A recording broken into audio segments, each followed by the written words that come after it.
Olá, saudações, sejam bem-vindas, sejam bem-vindos, boa tarde, bom dia, boa noite. Vamos falar então de literatura indiana, literatura e religião, né? Já que vamos abordar alguns temas que são religiosos. Então nós já falamos de fábulas em outros vídeos, né? Então foram fábulas da Europa, né? Da Grécia Antiga, tipo Esopo, né? Os animais falam, né? E essas fábulas têm sempre uma moral, os bons costumes, né? Sempre vai ter uma lição de moral. Aqui a francesa, né, do La Fontaine, tradução do Ferreira Goulart, já falei alguns vídeos aí. Então são fábulas, os animais geralmente falam, né, acontecem coisas assim sobrenaturais, podemos dizer assim, mas sempre com uma lição, né. E então hoje nós vamos ver as fábulas da Índia, né. Então é claro que vai ter também aqui alguns animais que falam, pássaros que falam, né, pássaros que conversam, pássaros místicos, né. Pássaros que sabem interpretar sonhos, né? Então tem essas histórias assim. Mas o interessante da Índia é que aqui vai ter as histórias realmente com esse fundo moral, né? Claro, e também algumas ideias sobre as divindades, né? Da Índia, já que a Índia tem uma cultura assim, são várias religiões na verdade, né? Que tem na Índia. É um povo muito espiritualizado e é uma civilização assim muito politeísta. O que é politeísta? Tem vários deuses. Então, a Índia tem uma quantidade imensa de deuses, né? E aí, geralmente, no panteão básico deles, são as 3 manifestações de Brahman, né, o Parabrahman, que na verdade, seria tipo, né, uma ideia de Deus Supremo, e ele se manifesta em 3, que é a parte da criação, ou seja, o Criador, que é o Brahma, e aí você tem o Vishnu, que é o Vishnu, ele é o mantenedor, ou seja, sustenta o mundo, e você tem o Shiva, né, que é o destruidor. E aí tem as suas consortes, suas esposas, né? Então você tem níveis de emanação dessa divindade que vai formar. E tem vários, é um panteão de deuses, né? São vários deuses, e aqui é interessante entender as lições de moral, de mística, né? E sempre tem aquela figura do rei, né? Aquela figura do rei que tem poderoso, batalhas e tal.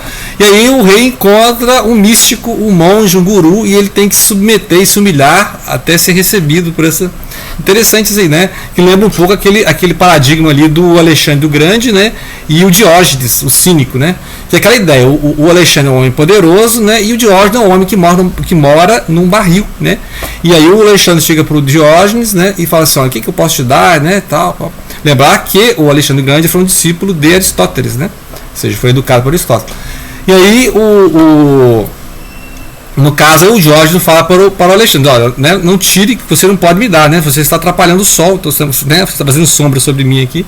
Então, tipo assim, né? Ele não estava nem um pouco interessado, né?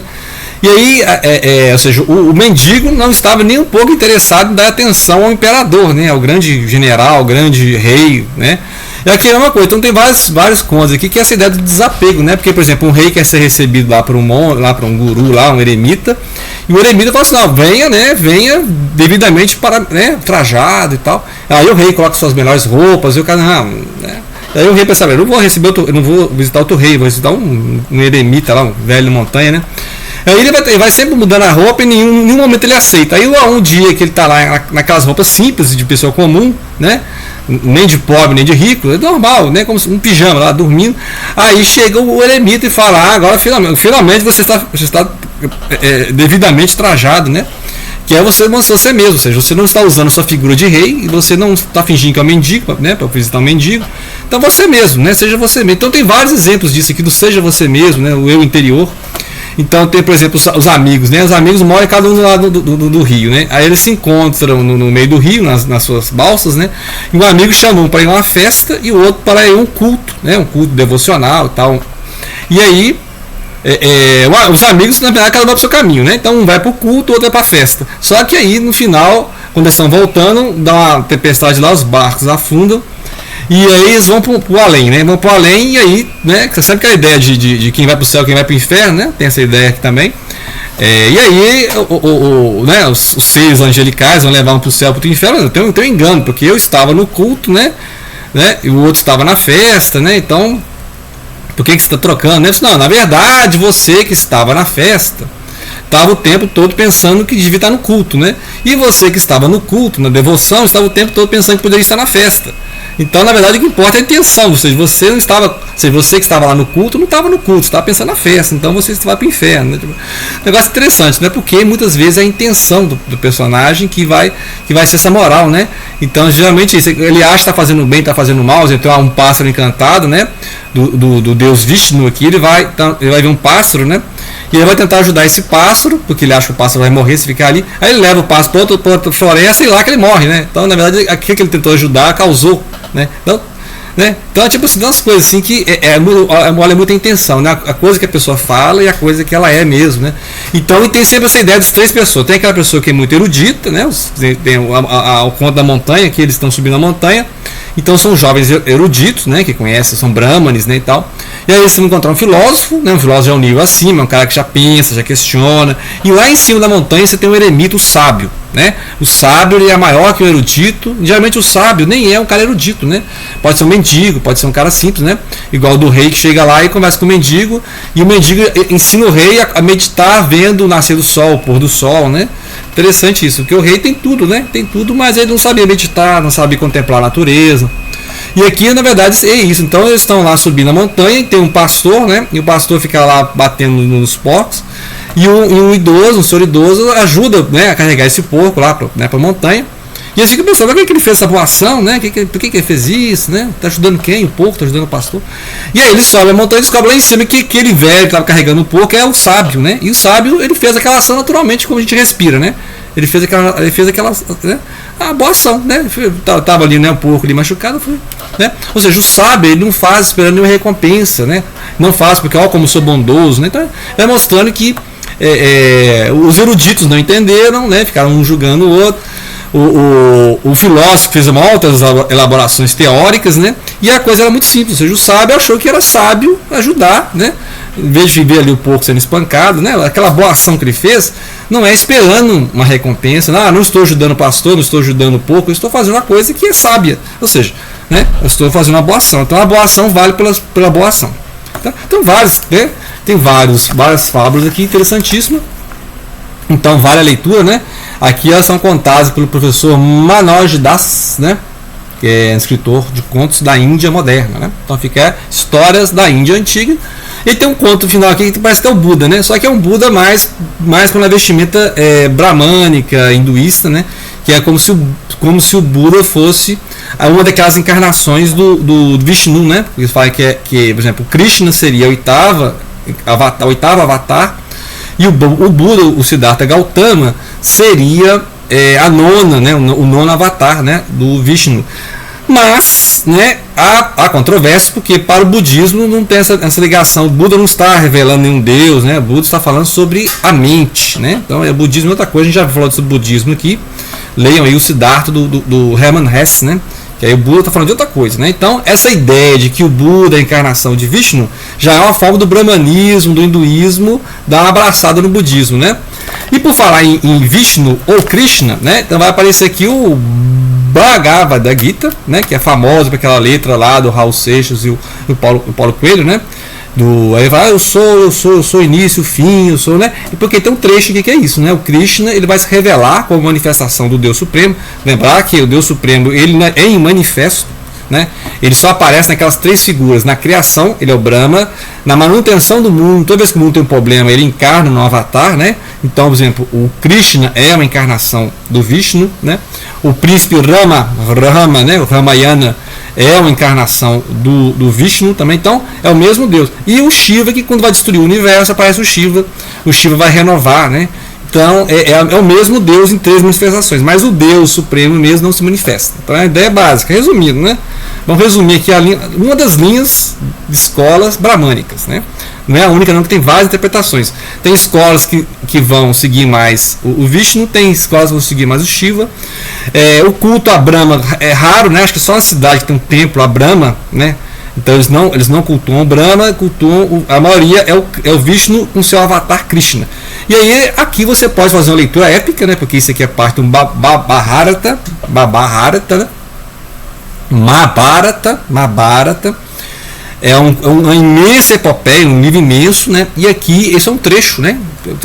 São trecho, pra você ver, isso aqui é um trecho do grande Mahabharata, que é uma grande Índia, um grande conto épico, que vai contar a história da Índia, né? Então, em linhas gerais, você pode analisar isso como uma batalha. Então vai ter uma descrição de batalhas, né? Dois ramos da mesma família, né? Que estão ali disputando, né? Porque um lado da família exilou o outro lado da família. Então é meio Game of Thrones, né? Assim, sempre que é negócio de uma família lutando contra a outra. Aqui você tem dois ramos, né? Tipo a família Lannister, né? Brigando entre si, a família Targaryen, né? Lá do George Martin, né, o Game of Thrones. Então você tem aqui uma cena de Game of Thrones. Só que no meio da batalha, quando a batalha está começando, o Arjuna, que é um dos arqueiros lá, ele pede ao deus Krishna, que está acompanhando, né, que ele pare a ação para ele contemplar a batalha e ver quem é que está ganhando, contra quem ele está ganhando.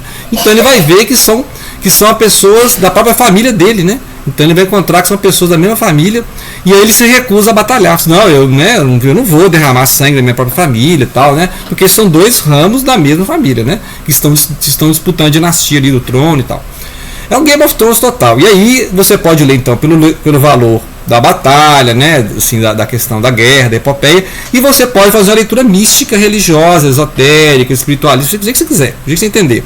Porque aqui vai ser as forças do homem, né? Assim, a guerra internas do homem, né? Entre a luz e as trevas, né? Entre egoísmo e altruísmo, né? Então tem várias essas questões. E o Arjuna vai receber esses conselhos do Krishna, né? Que vai estar sempre falando. E o Krishna vai se apresentar. Ó, eu sou tudo, né? Eu sou tudo. Aquela ideia da completitude, né? Eu sou a manifestação do tudo. Então eu estou em tudo. Eu estou na guerra, eu estou na paz, né?